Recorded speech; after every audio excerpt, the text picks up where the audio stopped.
नमस्कार. जावेद तांबुळे ऑफिशियल या यूट्यूब चॅनलवर आपल्या सर्वांचं पुन्हा एकदा स्वागत आहे. मित्रांनो, आपल्या सर्वांसाठी एक आनंदाची बातमी म्हणजे पवित्र पोर्टल आता सुरू झालेला आहे. म्हणजेच प्राधान्यक्रम आजपासून ते 11 ऑगस्ट पर्यंत लॉक करण्याची संधी, पसंतीक्रम देण्याची संधी त्या ठिकाणी आता सुरू झालेली आहे. खरं तर गेल्या 1.5 वर्षांपासून आपण या गोष्टीची वाट पाहत होतो, ती प्रत्यक्षात आता सुरू झालेली आहे. आपल्याला कल्पना आहे की शिक्षक अभियोग्यता व बुद्धिमत्ता चाचणी ही परीक्षा आपण देऊन 1.5 वर्ष झाले होते आणि आता सर्व अभियोग्यता धारकांना एक आनंदाची बाब म्हणजे आता प्रत्यक्ष पवित्र पोर्टल जे आहे ते सुरू झालेलं आहे. आता जागा ज्या आहेत त्या अपलोड झालेल्या आहेत, सर्वांना त्या जागा आता सध्या दिसत आहेत. मात्र याच्यामध्ये अनेकांना काही प्रश्न उपस्थित झालेले आहेत. यामध्ये सर्वात महत्वाचा एक प्रश्न जे अनेक जण मला फोन करून विचारतायत, विशेषतः कोल्हापूर जिल्हा परिषदेच्या बाबतीत. कोल्हापूर जिल्हा परिषदेच्या 606 जागा ज्या आहेत त्या पवित्र पोर्टलवर अपलोड झालेल्या आहेत. मात्र या 606 जागांपैकी 346 ज्या जागा आहेत त्या उपशिक्षकाच्या म्हणजे 1ली ते 5वी साठीच्या आहेत. आता त्याच्यामध्ये जर तुम्ही बघितलं तर शिकवण्याचं माध्यम इंग्लिश असं आलेलं आहे. पुन्हा इयत्ता 6वी ते 8वी पदवीधरच्या जागा आहेत मॅथ सायन्सच्या 130. दुसरा 130 जागा आहेत 6वी ते 8वी पदवीधरच्या, तिथं सुद्धा लँग्वेजची जागा आहे इंग्लिश. त्यामुळं कोल्हापूर जिल्हा परिषदेला मराठी माध्यमाच्या जागाच नाहीत का असं प्रश्न खूप जण विचारतायत. त्यामुळे ज्या जागा अपलोड झालेल्या आहेत, जे माध्यम शिकवण्याचं आहे ते चुकून झालेलं आहे का असे अनेक जण प्रश्न जे आहेत ते विचारतायत. मात्र या ठिकाणी जी तुम्हाला माहिती पवित्र पोर्टलवर कोल्हापूर जिल्हा परिषदेच्या बाबतीत जी अपलोड झालेली दिसतीये ती कुठेही चुकून वगैरे झालेलं नाहीये. ते आहे ते सत्य आहे.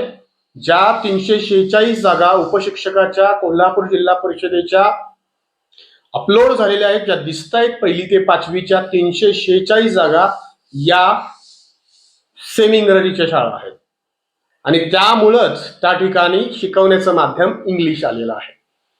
आता या ठिकाणी या सेमी इंग्रजीच्या शाळांवर संधी कुणाला आहे, इंग्लिश मिडियमच्या शाळांवर संधी कुणाला आहे, तर सर्वप्रथम बीएड इंग्लिश मिडियम वाल्यांना संधी आहे. त्यानंतर 12वी सायन्स आणि मग हे कॅन्डिडेट जर नाही मिळाले तर मात्र त्या ठिकाणी BA इंग्लिश आणि MA इंग्लिश वाल्यांना त्या ठिकाणी संधी मिळणार आहे. खरं तर सेमी इंग्रजी वास्तविक जर आपण पाहिलं तर सेमी इंग्रजी हे माध्यम मुळातच नाहीये. एक तरी मराठी माध्यम आणि एक तरी इंग्लिश मिडियम असं माध्यम, असे 2 माध्यम आहेत आणि इतर ज्या भाषा आहेत त्या माध्यम आहेत. सेमी इंग्रजी ही एक सिस्टीम आहे जे सुरू केलेलं होतं, त्याला माध्यम म्हणता येत नाही. तरी सुद्धा ज्या सेमी इंग्रजीच्या शाळा आहेत त्याला इंग्लिश मीडियम मध्ये पकडलं जातं आणि म्हणून त्या पद्धतीने त्या ठिकाणी ज्या जागा आहेत त्या दिसत आहेत आपल्याला. आणि 6वी ते 8वीच्या ज्या 130 जागा दिसत आहेत पदवीधरच्या, त्यात मॅथ सायन्सच्या 130 आहेत आणि 130 पुन्हा लँग्वेजच्या आहेत, त्यामध्ये इंग्लिश सब्जेक्ट सांगितलेला आहे. आता प्रेफरन्स जनरेट होत नाहीत असा एक प्रश्न अनेक जण विचारतायत. मुळात आज बुलेटिन आलेलं आहे, आज ते पत्रक आलेलं आहे, आजपासून हे प्रेफरन्सेस सुरू झालेले आहेत. त्यामुळं ते आजच्या आजच प्रेफरन्सेस जनरेट झाले पाहिजे, आम्ही आजच पसंतीक्रम देऊ आणि आजच ते सगळे लॉक करू, ही गडबड कशासाठी? तर पॅनिक होऊ नका. प्रेफरन्सेस सर्वांना ओपन होतील. जर 2 दिवस 3 दिवस जर ओपनच होत नसतील तर मात्र त्याचीही काळजी करू नका. जेवढे एरर पोर्टलवर येतील तेवढी मुदतवाढ त्या ठिकाणी मिळणार आहे निश्चितपणानं. जर व्यवस्थित सुरू राहिलं तर मुदतवाढ मिळणार नाही. मात्र जर अडचणी टेक्निकल एरर जर पोर्टलकडून येतच असेल तर मात्र त्या ठिकाणी मुदतवाढ ही द्यावीच लागते. त्यामुळं आजच्या आजच सगळ्यांनी प्रेफरन्सेस ओपन केले पाहिजेत आणि त्या ठिकाणी ते पसंतीक्रम दिले पाहिजेत. अशी काही भानगड त्या ठिकाणी अशी काही गडबड करू नका.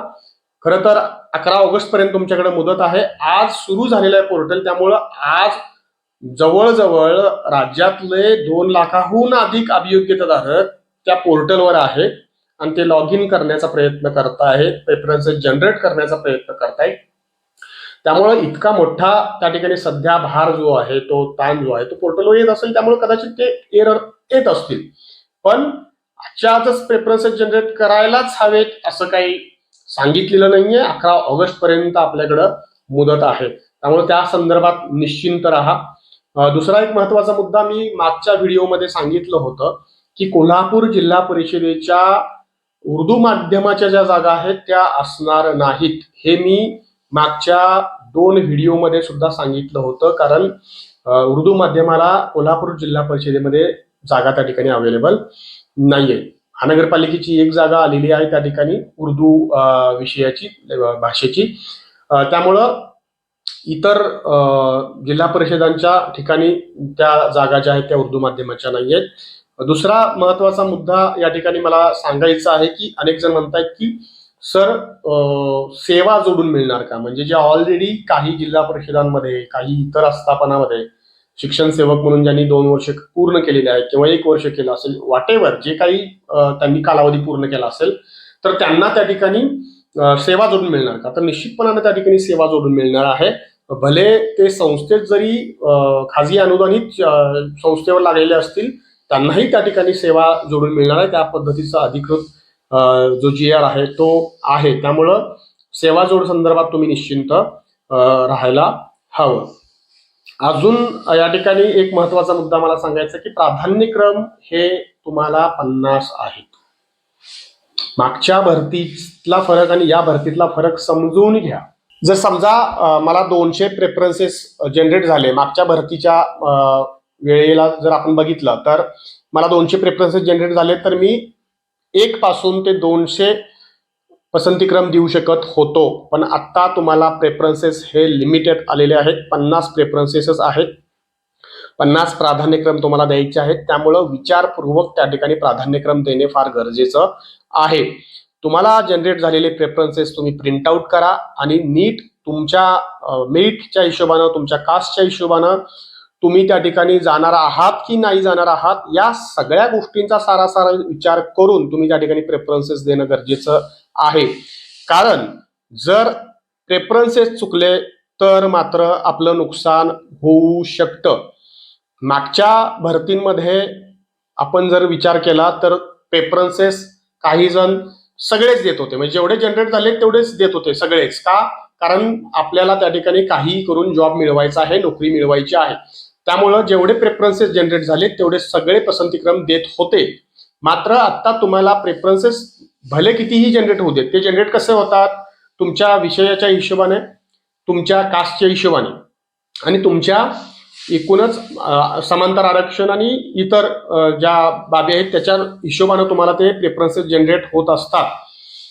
त्या मात्र त्याचं पसंतीक्रम देत असताना मात्र तुम्हाला 1 ते 50 विचार करून द्यावा लागेल. हे 1 ते 50 प्रेफरन्सेस तुम्हाला नोकरी मिळवून देणार की नाही देणार याच्यावर ठरणार आहे. त्यामुळे हे 50 पसंतीक्रम घाई गडबडीने, गोंधळाने, पॅनिक होऊन न देता शांत, नीट विचार करून, अभ्यास करून, जसा अभियोग्यता परीक्षेला तुम्ही अभ्यास केला होता त्या पद्धतीचा तुम्हाला प्राधान्यक्रम देताना हे अभ्यास करावा लागेल.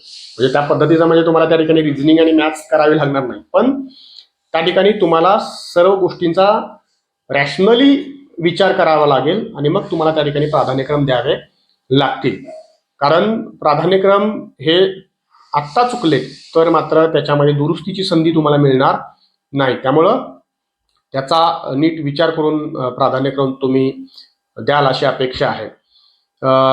तुम्हाला मी सेवा जोडून मिळणार हेही सांगितलेलं आहे आणि कालच आपण व्हिडिओ बनवून सांगितलं होतं की प्रशासनानं अधिकृत बुलेटिन काढून त्या ठिकाणी एक नियोजनबद्ध कार्यक्रम जो आहे भरतीचा तो जाहीर करावा आणि त्या पद्धतीनं किमान आजपासून प्राधान्यक्रमाचा जो काही नियोजनबद्ध त्या ठिकाणी बुलेटिन आहे ते त्या ठिकाणी त्यांनी काढलेलं आहे आणि 11 ऑगस्ट पर्यंत आपल्याला ती मुदत दिलेली आहे. इतर जे मेरिटचा अंदाज असेल, कास्ट निहाय जागा ज्या असतील संपूर्ण ओव्हरऑल म्हणजे विदाऊट इंटरव्ह्यू आणि विथ इंटरव्ह्यूच्या, त्या सगळ्या गोष्टीचा विचार करून आपण सविस्तर जो आहे मेरिटचा त्या ठिकाणी अंदाज करणार आहोत. म्हणजे टोटल कॅन्डिडेट, एक नंबरच्या कॅन्डिडेट पासून शेवटचा जो कॅन्डिडेट आहे अभियोग्यता परीक्षेतला तो, आणि त्या संबंधित कास्टचं मेरिट कितीपर्यंत येईल कधी समजणार, ज्या वेळेला संपूर्ण ती आकडेवारीचं अनालिसिस केलं जाईल त्यावेळेला. मी सविस्तर सगळ्या जागा ज्या आहेत त्या डाउनलोड केलेल्या नाही आहेत, सगळ्या जागा कास्ट निहाय मी बाजूला केलेल्या नाही आहेत, त्या सविस्तर करेन. त्यावेळेला निश्चितपणानं मी तुम्हाला मेरिटचा अंदाज त्या ठिकाणी निश्चितपणानं सांगेन. कारण मागचा अनुभव तुम्ही पाहिलेला आहे. मागच्या भरतीमध्ये मी जेवढा अंदाज दिलेला होता की या ठिकाणी एवढं पर्यंत मेरिट येईल, लाईव्ह येऊन आपण ते अंदाज दिलेले होते आणि ते जवळजवळ सर्व अंदाज जे आहेत ते खरे ठरलेले आहेत. त्यामुळं आत्ताही आपण त्याचा थोडा अभ्यास करून सविस्तरपणाने त्याचा व्हिडिओ जो आहे तो मी बनवणार आहे. आणि काल तुम्हाला सांगितल्याप्रमाणे प्राधान्यक्रम जे आहेत ते कशा पद्धतीने द्यायचे आहेत, पसंतीक्रम कशा पद्धतीने द्यायचे आहेत, त्या संदर्भातही आपण सविस्तर व्हिडिओ जो आहे तो या ठिकाणी सांगणार आहोत. आता सध्या तुम्ही पसंतीक्रम, प्राधान्यक्रम देण्यावर फोकस करा. कागदपत्र काय लागणार, कोणती लागणार, या सगळ्या गोष्टी ज्या आहेत त्या आपण नंतरही करू शकतो. कारण काही जण असंही म्हणतात की माझ्या नावामध्ये मिस्टेक आहे, एक स्पेलिंग मिस्टेक आहे, किंवा काना असायला पाहिजे पण काना नाहीये. तर ह्या फार मायनर गोष्टी आहेत, फार मोठ्या गोष्टी नाही आहेत या. त्या तुम्ही साध्या ॲफिडेव्हिट किंवा गॅझेट करून तुम्ही नंतरही तुमचं जिथं निवड झालेली आहे, प्रचंड त्या ठिकाणी कालावधी तुमच्याकडे असतो महिनाभराचा, जो काही असेल त्या वेळेला तुम्ही ते करू शकता. त्यामुळे आता सध्या तरी तुम्ही तुमच्या पसंतीक्रमावर फोकस करा. आणि ज्यांना खात्रीच आहे की माझं काम होणारच आहे, माझं सिलेक्शन होणारच आहे, ज्यांना मार्क्स जास्त आहेत त्यांनी मात्र त्या ठिकाणी त्यांनीही विचार करून, त्यांनीही अभ्यास करून प्राधान्यक्रम द्यावेत असं मला वाटतंय. आणि त्यांनी मग या सगळ्या कागदपत्र जी पूर्तता आहे ती करायला काय हरकत नाही असं मला वाटतंय. तुमचे काही प्रश्न असतील तर निश्चितपणानं कॉमेंट करा, त्या प्रश्नांची उत्तरं देण्याचा निश्चितपणानं प्रयत्न केला जाईल. कोल्हापूर जिल्हा परिषदेची जी माहिती दिलेली आहे ती अधिकृत आहे. त्या ठिकाणी मी सविस्तर त्याची माहिती घेऊनच तुमच्यापर्यंत तो व्हिडिओ पोहोचवलेला, ही माहिती पोहोचवलेली आहे. त्यामुळं कोल्हापूर जिल्हा परिषदेच्या ज्या काही 606 जागा दिसत आहेत त्यामुळे 346 जागा या ज्या आहेत उपशिक्षकाच्या त्या सेमी इंग्रजीच्या शाळांसाठी आहेत. शिकवण्याचं माध्यम इंग्लिश आहे. दुसरं 6वी ते 8वी मॅथ्स सायन्सच्या 130 जागा आहेत आणि इंग्लिश लँग्वेजच्या 130 जागा 6वी ते 8वी साठी आहेत. तुमचे काही प्रश्न असतील तर निश्चित कमेंट करा. थांबूयात आपण. धन्यवाद.